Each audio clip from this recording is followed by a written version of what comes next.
Naam, assalamu alaikum wa rahmatullahi wa barakatuh. Alhamdulillah wassalatu wassalamu ala rasulillahi sallallahu alayhi wa sallam. Wa ba'd. Amatenda amajuvuga Allahu jalla wala. Allahu jalla wala ateramirirwa mbeera yonna. Allahu jalla wala akwese ebyama, akwese ebintu bingi nnyo ebiri ku mitima gyaffe. Allahu jalla waala atubeezaawo ebbanga lyonna nga yakujja mu lubuto lwa maama wo n'akutuusa essaawa eno w'otuuse. Ebbanga lyonna olina okuba nga omwebaza.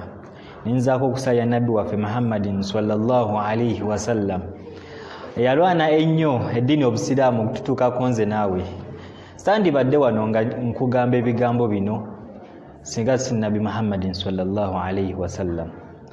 Tulina okubanga ebbanga lyonna tumulowoozaako era nga tumusaalira olw'ensonga yalafubana nnyo nze naawe okubeera omusiraamu. Ebbanga lyonna tunaabeera nga tusaalira Nabbi waffe Muhammadin sallallahu alayhi wasallam, buli kimu kigenda twanguyira mu dduniya muno. Ebbanga lyonna weebuuza, lwaki ndi mu mbeera mbi, lwaki ndi bubi? Naye yalwana ennyo eddiini obusiraamu okututuukako nze naawe tetumulowoozaako, tetumusaalira. Oyinza okwebuuza, bagamba okusaalira nabbi tusaala swala. Nedda, okusaalira nabbi Muhammadin sallallahu alayhi wasallam gamba Allahumma salli ala Muhammad wa ala ali Muhammad kama sallaita ala Ibrahim wa ala ali Ibrahim innaka hamidun majid. Bigambo bitono nnyo naye obiwa obudde biba bigazi nnyo. Owekitiibwa Ibn al-Qayyim al-Jawzi rahimahullah yagamba man arada inshirah sadr, oyo yenna ayagala Allahu jalla waala amwanjuluze ekifuba kye, wa ghufurani dhambi, Allahu jalla waala amusonyiwa amazambi ge gonna, wa tafrijul karb, Allahu jalla waala era alongoose omutima gwe, wa dhihabul ham, Allahu jalla waala amwanguyize buli kintu mu bulamu buno, buli kimutawaanya, sente zibuze, buli kimu kibuze, Allahu jalla waala byonna bikwanguyirize. Solution eriemu aswalatu ala nabi, kusaalira nabbi waffe Muhammadin sallallahu alayhi wasallam. Kyabbeeyi buli we bamwogerako beera ng'omusaalira ebbanga lyonna. Ogenda kuba weeyagalira mu buno obulamu bw'ensi ate ng'ofudde era ogenda kweyagala ne ku yawmal qiyama Nabi Muhammadin sallallahu alayhi wasallam agenda kuba akuwolereza. Allahu jalla waala mu suratu Dhariyat aya 5:6 na 5:7 yagamba ba'da a'udhu billahi minash shaitani rajim wama khalaqtal jinna wal insa illa liya'budun. Natonda abantu n'amajinni nga balina kukola ekintu ekya kunsinza, kutendereza Allahu jalla waala. Weebuuze ekyakutonza okikoze. Okutendereza Allahu jalla waala mulimu okusaala, okusiiba, okusaddaaka. Buli mulimu gw'omanyi omulungi, okulagira obulungi kwe kutendereza Allahu jalla waala. Weebuuze ebbanga lyonna mbadde mbikola. Nagamba wama uridu minhum rizqi, sibeetaagamu kubaako kye mumpa. Wama uridu an yat'imun, oba mumpe ebyokulya. Allahu jalla waala talina kyakwetaazaako nti oba ogenda muwa ssente oba ogenda muwa ebyokulya, byonna olw'ensonga yabikuwa.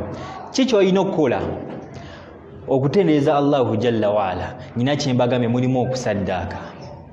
Okusaddaaka sente zino zibasaba ebbanga lyonna togenda ziwa Allahu jalla waala nti nno omwana Adamu gundi yampadde sente, naye okutendereza Allahu jalla waala oyitira mu kuwaayo. Omulimu ogw'okugula boda eya SK Muslim Daawa mulimu gwali gwa $5,000,000 naye alhamdulillah essaawa eno wabulayo $1,000,000 mu emitwalo 45 mu 2000. Mulimu abantu abamu ng'agamba ninze we zinawera miliyoni 3. Basajja bangi basse bintu gye bali mubeere nga muwaayo ku guno omulimu gwa SK Muslim Daawa olw'ensonga booda egenda kutambuza mirimu gya Daawa. Allahu Jalla waala agambye tabeetaagamu mmere yammwe oba sente zammwe olw'ensonga tezigenda mumugasa, naye okubanga sente ezo oyagala oziwaayo mu kkubo lya Allahu Jalla waala mulimu okusaddaaka illa liyabudun, kuntendereza, okutendereza, saala, siiba, kola buli kimu. Oyinza okwebuuza nandiyagadde okuwaayo naye ngenda kukola ntya? Ekintu kyangu nnyo. SK Muslim Daawa erina ennamba ez'essimu omuli nooti 7 nooti 4 nooti 972 amannya ereeta Sulaiman Kakooza, oba owa MTN osobola kukozesa 0773 64 87 beera ng'okozesa ennamba ezo. Tugule booda already yaweereddwako deposit ebulayo miliyoni 1,45 mu 2000. Beera nga weenyagira empeera za Allahu Jalla waala. Tusaba Allahu Jalla waala bonna abawaddeyo abasasulemu ebirungi, n'abataawaddeyo abeere nga abawa, neyabadde n'enniya ewayo naye nga tayina, Allahu Jalla waala abeere nga amusasulamu ekisingayo. Allahu Jalla waala mu suratu Yunus yagamba innal hayata dunya innama mathalul hayati dunya kama anzalnahu minas sama. Obulamu bw'ensi buno bulinganga enkuba etonnya okuva mu ggulu. Obulamu buno buggwawo nga olaba enkuba weekera ku makya n'etonnya n'erekeraawo eba egenze. Etonnya neefukirira ensi eno ebimera ne bivaayo ku ebyo ebimera abantu kwe balya n'ebisolo kwe birya. Kitegeeza ozaaliddwa, okuze, okoze, abantu abasinga ne batandika okubanga yeggwe obalabirira, yeggwe obakola buli kimu yeggwe okibatuusaako. Bwe bulamu bw'edduniya buno. So ebbanga lyonna tambulira mu dduniya eno ng'oteneza Allahu Jalla waala, olw'ensonga bugenda kukeera ku makya nga tokyaliwo nga tewali akumanyi. Waliwo eŋŋombo egamba emu wali tomanyikiddwa ng'okyali mu lubuto lwa maamawo, ne bakuzaala n'omanyikwa n'otuumwa nti nno yenze Mudde, we naafa ngenda kuba simanyikidde olw'ensonga mba sikyaliwo. So ebbanga lyonna beera ng'oteneza Allahu Jalla waala. Nabi Muhammadin sallallahu alayhi wa sallam yagamba omwana Adamu buli walowooza ennyo kufa akola nnyo emirimu emirungi, era mu baana Adamu bonna oyo yaba omwana Adamu omugezi ennyo. Ebbanga lyonna lowooza nnyo ku kadde ke bagenda otwala mayitiyo mu lujjalo, olunaku imamu olwagenda okukulangirira nti nno gundi Allah amujjuludde. Ebbanga lyonna wonabirowoozaako ebyo ogenda kubanga oteneza Allahu Jalla waala ebbanga lyonna. Allahu Jalla waala asse enkuba neefukirira ebimera ebyo ne bikula, abantu kwe balya n'ebisolo kwe birya. We bikula ennyo ne kituuka time ne biharvestinga ne babijjayo mu makungula, ettaka eryo libeeranga ewatabangawo wadde kijanjalo kyonna nga bamaze okukijjawo. Allahu Jalla waala wamala okukujjulula mu maka ago bagenda kulya ekyemisana nga bulijjo bwe bakirya.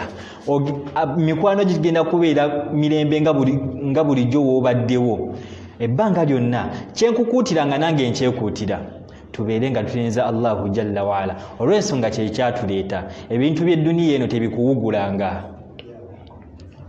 Bingi nnyo biri ku dduniya, bingi bye twegomba, naye amagezi go gatwaleyo nnyo, totwalayo magezi go gonna kujja ku Allahu Jalla waala. Olw'ensonga egenda olowooza ku mmotoka gy'otayina, olowooze nnyo olunaku lulamba wabeewo mukwano gwo Allahu shaitani gweyitiramu ajje wagame nnyinayo omusawo gundi asobola okukola ki okutuusaako ye mmotoka gy'oyagala. Ebbanga lyonna tolowooza nnyo ku kintu Allahu Jalla waala kyatannakuwa. olw'ensonga ayina ensonga lwaki tannaba kikuwa. Tayimu yakyo enaatuuka era agenda kikuwa mu bujjuvu bwakyo.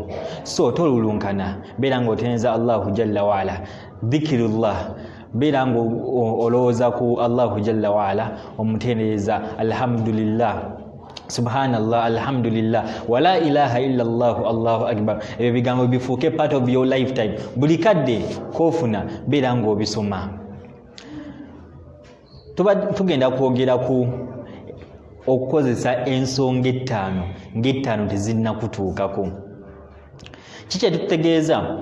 Tubeera mu bulamu buno, bingi ebibaawo, bingi ebitutuukako, naye hadithi eno eva ku Ibn Abbas gye tugenda okwogerako olwaleero, okukozesa ensonga ettaano ng'ettaano tezinnakutuukako. Ensonga esooka yagamba shababika qabla haramika, obuvubuka bwo nga Allahu jalla waala tannakukaddiya. Weebuuze, obuvubuka bwo okozeemu ki? Abasinga tuli bavubuka, omuvubuka kasitaafunamu ku ssente kafe javasi iPhone 11 kucakala. Naye weebuuze, wennaakaddiwa buno obulamu ngenda sigala nga mwendi?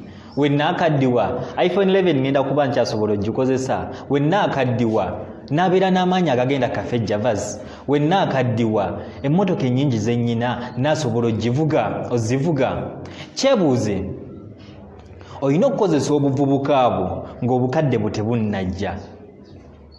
Allahu jalla waala mu suratu Yasin aya ya 67 agamba, Allahu jalla waala waba akuyambye n'obeera nga okaddiwa, kituuka ekiseera nazzaayo obulamu bwo nga we watandika.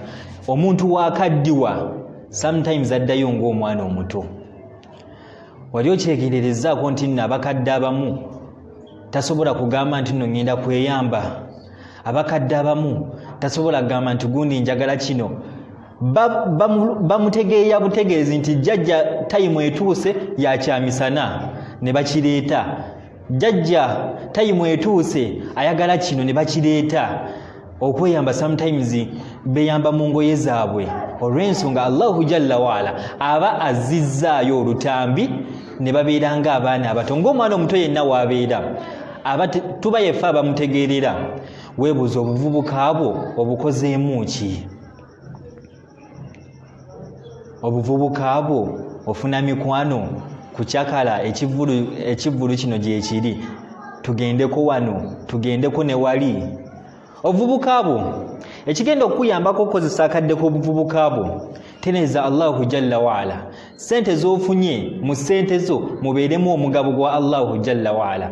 Sometimes omuvubuka omubuuza ng'avuga emmotoka ey'ettabbu n'omugamba gundi ng'ovuga emmotoka ennungi, akugamba kimu, nonno zino ntuuyo zange. N'atamanya nti no Allahu jalla waala amuwadde kano akadde yeetereze, naye nga tasobola kukola ki? Kukitegeera. Abavubuka abasinga muvumye bamaseeka mukamazze, bamaseeka basabiriza, bamaseeka bakola ki? Naye kyenkuutira olw'ensonga nange ndi muvubuka, tubeere nga tutenza Allahu jalla waala nga tetunnaba kukaddiwa. Olw'ensonga tayimu y'okukaddiwa tugenda kuba tetusobola kuyimuka kusaala, tugenda kuba tetukyasobola kugenda buli wamu, ne kuhijja kwennyini tuyinza obutasobola ng'amaanyi tetugayina gadduka. Naye w'okozesa kano akadde k'oyinaako obuvubuka, mwanattu ogenda kuba nga weesima maaso ga Allahu jalla waala. Ebyo bibiri, kozesa obuvubuka bwo nga tonnakaddiwa. Ekyokubiri yagamba sihatika qabla sakamika, kozesa ebiseera bwo ng'okyali mulamu nga tonnaba kulwala.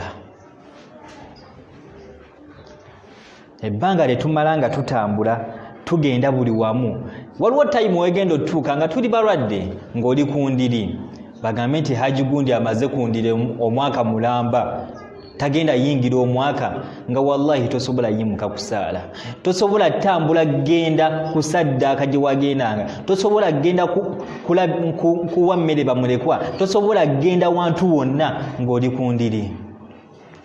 Tayimu yo ng'okyali mulamu tolina kikuluma ogikozesezza ki?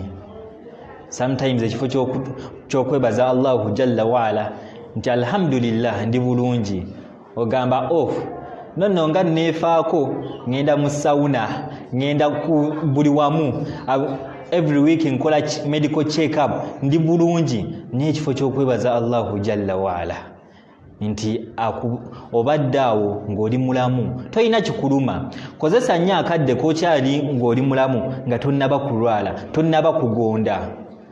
Omuntu yenna abeera ku ndiri abanga omukadde nga bamutegeera butegeezi, sometimes kituuka ekiseera nga balinze ekintu ekya Allahu jalla waala agenda mumujjulula ddi.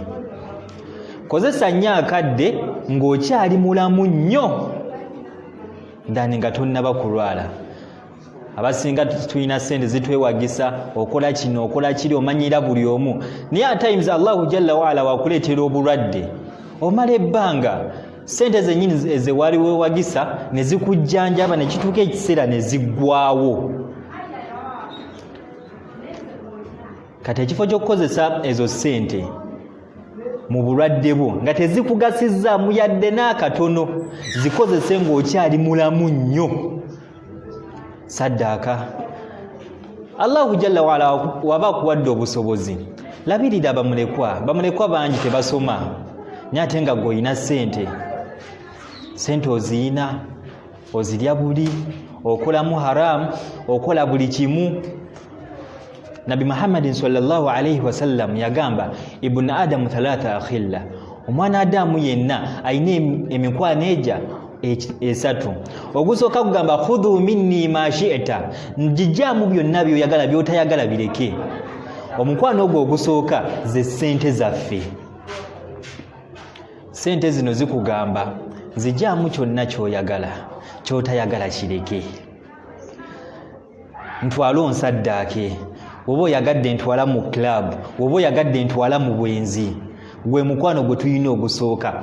Kati ogwo mukwano gwe tulina ogusooka tugukozese nnyo nga tukyali balamu, nga tetunnalwala. Olw'ensonga gwe tegusobola kugana nti nno ntuuse ndi mulwadde bagugjeyo gukulabirire mu bulwadde bwo, era tegusobola kugana ng'ogukutte n'oguwayo mu kkubo lya Allahu jalla waala. Bakuutira nga nange neekuutira, mwenna abampuliriza era abandaba, tubeere nga tukozesa obudde buno nga tebunnagenda. Ekisooka kozesa buvubuka bwaffe nga tetunnabakaddiwa. Ekyokubiri kubeera nga tukozesa akadde kaffe nga tukyali balamu, nga Allahu jalla waala tannaba tuteeka ku ndiri, tannaba kutubeera nga atujjamu amaanyi, tannaba kubeera nga tetukyasobola kutambula, tannaba kubeera nga atutuusa mukadde nga tetusobola kweyamba, wabula batulongoosa bulongoosa.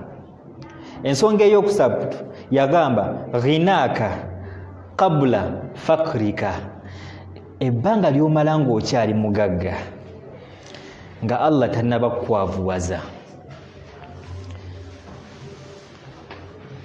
Obeera omugagga, abagagga bangi tubamanyi gye muli musirise, naye kozesa nnyo akadde nga Allahu jalla waala akyakuwadde sente nga tonnaba kuyavuwala. Ow'amagezi omu yagamba almaalu dhillu ra'il, essente kisiikirize, essaawa yonna kikuviira, essaawa yonna kigenda. Weebuuze bwe bunaakeera ku makya nga sente siziyina zimpeddeko. Abasinga etufuna sente tuyita ba mikwano, abamu batagenda natugasa, ne tukyakala ne tukola ki? Bangi betulabye babadde bagagga nnyo nga balina emikwano mingi nnyo, naye bayavuwadde bangi ne beesamba ne bagenda. Kozesa nnyo akadde ng'okyalina ssente ng'okyasobola okuweerera abaana abatali babo, ng'okyasobola okuliisa bamulekwa, ng'okyasobola okubeera ng'ozimba emizigiti, ng'okyasobola okukola buli mulimu mulungi nga Allah tannaba kukujjulula, nga Allah tannaba kukuzza mu bwavu. Abasinga balina eŋŋombo egamba kiba kirungi Katonda n'akusoosa mu bwavu then n'akuzza mu bugagga. N'obeera nga Allahu Jalla waala akusoosezza mu bwavu n'akuzza mu bugagga, nanti mwogera eŋŋombo eyo nga mugamba wansoosa mu bwavu nanziza mu bugagga nja kufa ndi mugagga. Naawe ensonga ekukwatako, Yesu osookedde mu bwavu naye ofuuse omugagga, emmaali eno tolina gikozesa bubi. Olw'ensonga obadde mwavu ofuuse omugagga naye ate kigenda tutuuka ekiseera nga tokola ki, toliiwo. Olw'ensonga Allahu Jalla waala wanaamala okukujjula ogenda kuba tokyali nayo, ogenda okubozzeeyo mu bwavu. Kozesa nnyo akadde nga Allahu Jalla waala akyakuwadde ku ssente. Bino byonna mbibagamba nkuutire omwoyo gwange n'ejja mu mwenna abandaba era abampuliriza, tubeere nga zino ensonga nkulu nnyo zitambulira mu bulamu bwaffe naye tetuziwa budde, tetuziwa nnyo budde, naye ate nga nkulu nnyo. Allah wanaamala okukugaggawaza, buli omu ayagala embeera ennungi, nsaba Allah agituwe, naawe buli omu agimuwe, naye tubeere nga tugikozesa. Obugagga tebukuvuma bantu, obugagga tebukutwaza mu shiriki bweyongerako. Kyewunyisa abagagga abamu agenda eri mu kyalo mu banaku ng'agenze mbu kukuuma bugagga bwe, ng'agenze wa musamize. Obugagga Allah ye yabukuwa era yalina obukuuma era tayimu weetuuka, era wallahi abutwala. Jjajja tasobola bukuuma, Allah ng'asazeewo nti nno ŋŋenda butwala. Tubeere nga tubukozesa obugagga Allah bw'atuwadde nga tetunaba kudda ku zero. Ogaggawala n'olowooza nnyo ku bintu by'otaalyako, n'olowooza nnyo ku mmotoka z'otaavugako, naye ate ekyewunyisa woggwamu n'otageera nti nno oweddemu emmotoka otandika zitunda emu ku emu paka we ziggwawo. Nga nkomekereze n'ensonga, tubeere nga tukozesa nnyo time gye tuyina ey'obugagga nga Allah tannaba kutwavuwaza. Ensonga endala yagamba hayatika qabla mautika, kozesa nnyo akadde nga Allah akyakuwadde obulamu nga tonnaba kufa. Bangi nnyo eyo time ey'okufa tetugyetegekedde. Wano oyinza okugamba boogedde okuva ku kisoose obuvubuka, ne boogera ku bulamu obulungi, ne boogera ku ssente, naye sirina ssente. Kati kozesa kano akadde ak'obulamu. Toyina ssente naye osobola okgenda n'otula mu muzikiti n'oteneza Allahu Jalla waala. Toyina ssente, osobola akatono koyina osobola okukagabako. Toyina ssente, osobola okusaya Nabi Muhammadin sallallahu alaihi wasallam emirundi 100 olunaku.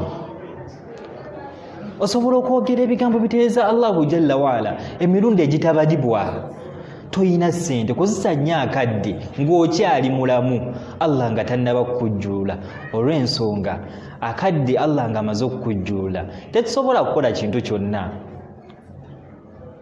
Tetulina kye tusobola kukola Allah nga amaze otujjula. Okumanya tetulina kye tusobola kukola, tetusobola na kwesomera dua. That's why Ibn Uthaymin rahimahullah yagamba afdalu shay'un yaf'aluhu al-ahya'u lil-amwat ad-du'a. Ekintu ekikulu ennyo abaafa kye batwetaagako kiri ekya dua, basomera. Olw'ensonga oba tolina kyosobola kwekolera. Omusajja omu ku mulembe gwa Umar ibn al-Khattab radiyallahu anhu yabeeranga afiirwa kojjaawe n'amuluma nnyo n'abeera ng'asabira kojjaawe ebbanga lyonna, naye n'asaba Allah n'amugamba ya Rabbi nkusaba one time ondageko kojja wange embeera gy'alimu mu kabbuli. Allahu Jalla waala n'amuloosa n'alaba kojjaawe ng'atuuyaniridde ebigere ng'emisota gigenda. N'agamba kojja buzibu ki? Kojja n'amugamba ebigambo bino, n'amugamba lawula du'a ukali teziba kuba dduwaazo, teziba kuba ng'onsabira buli kadde. Wandisanze gino emisota nga gikyannuma. Ebbanga lyonna buli w'obadde onsabira Allah abadde ansonyiwa ku adhabu ezibadde mu kabbuli. Obulamu bwe tuyina tubukozese okusomesa abaana baffe, tubukozese okusaddaaka, tubukozese okukola buli mulimu. Ogamba nti nembeera mbi, siri bulungi, naye ate okyayina ekyobulamu ekyebbeeyi kye bayita obulamu. Ebbanga lyomala ng'okwata ku mutima gwe bati n'owulira nga gussa, gamba alhamdulillah. Beera n'emikwano egigenda okusabirako ng'omaze okufa, kubanga tolina kyogenda kuba ng'osobola kukola ng'omaze okugenda. Edduwa buli gundi wanaalowooza ku gundi n'agamba ayi Allah nsaba osonyiwe, yali mukwano gwange nnyo. Buli we naakulowooza kungamba ayi Allah nsaba osonyiwe gundi. Buli we naalowooza ku kitange njagamba ayi Allah nsaba osonyiwe kitange ne mmange. Ebbanga lyonna tubeere nga tukozesa obulamu buno obw'edduniya, tubeere nga tukoleramu emirimu emirongoofu. Woba osobodde zaala ozaala abaana abalongoofu, obeere ng'obasomesa eddiini, babeere nga basobola okukusabirako ng'omaze okufa. Olwakadde ngenda kusembyayo ebigambo bya Imamu al-Awzaa'i rahimahullah. Yagamba al-afiyatu, okwewala ebintu by'edduniya kuno, ebizibu ebiri mu dduniya bino, asharatun ajza, biina conditions, biina ebitaasa 10. N'agamba nti 9 minhuma sumtu, 9 ku byo kusirika. Ebbanga lyonna ebintu byonna ebikuyitiriddeko sirika busirisi. Ebbanga lyonna buli anaakuvuma sirika. Ebbanga lyonna buli kintu kyofuna mu bulamu bwo sirika. Si nti nno buli nsonga olina ogiteekamu omutwe gwo, si nti nno buli nsonga olina ogyogerako. Sirika busirisi. Okusirika kugenda kukutaasa ebintu bingi. Okusirika kugenda kukutaasa entalo. Okusirika kugenda kukutaasa buli kintu ekibi ku dduniya kuno. N'agamba nti wa juz'in minha, ekisembayo ekyo-10, alharubi minannas, kweyawulirako ku bantu. Beerako akadde ng'oli wekka otereeze Allahu jalla waala. Beerako mu nnyumba yo, beerako ewantu wonna ng'otereeza Allahu jalla waala. Hadithi ze nasoose nayo gye bayita Nabi Muhammadin sallallahu alayhi wasallam yagamba ibn Adam 3 akhilla, omwana Adamu yenna ayina emikwano 3. Ogusooka gugamba khudhu minni ma shi'ta, nzijaamu kyonna ky'oyagala, ky'otayagala kireke. Woonaasirika sente zo ogenda zikozesa bulungi. Woonaasirika sente zo ogenda kulabirira abatalina. Woonaasirika sente zo ogenda ziganyulwamu. Ogwokubiri gugamba inna ma'aka fi hayatika, nze ndi naawe mu bulamu bwo obw'ensi. Be bataata baffe, bamaama baffe, baganda baffe, mikwano gyaffe. Ebbanga lyonna n'obanga oyina obutakkanya mu baganda bo, sirika. Mikwano sirika. Ogwokusatu kugamba inna ma'aka fi hayatika wa mamatika, nze ndi naawe mu kufaako ne mu bulamu bwo. Bwe tunaakozesa okusirika n'okweyawulira nnyo ku bantu, emikwano ebiri gigenda tugasa. Tugenda kuba n'emikwano emirungi egigenda otukomya ku kabbuli, gitusabire tusatisfyinge ennyo omukwano ogwokusatu. Omukwano ogwokusatu gy'emirimu gyaffe emirungi. Woonaasirika, wooneeyawulira ku bantu, ogenda kukola emirimu emirungi. Wa hadha, salaamu alaikum wa rahmatullahi wa barakatuh.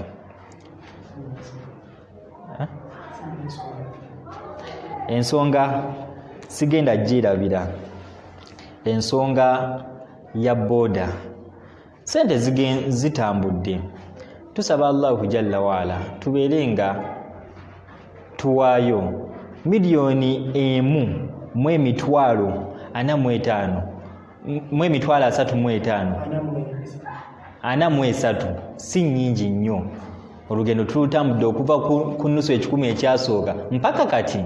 Ennamba ngenda zibaddiramu bakama bange 0700 40 9720 eya MTN 0773 64 8747 zonna zireeta amannya Sulaiman Kakoza.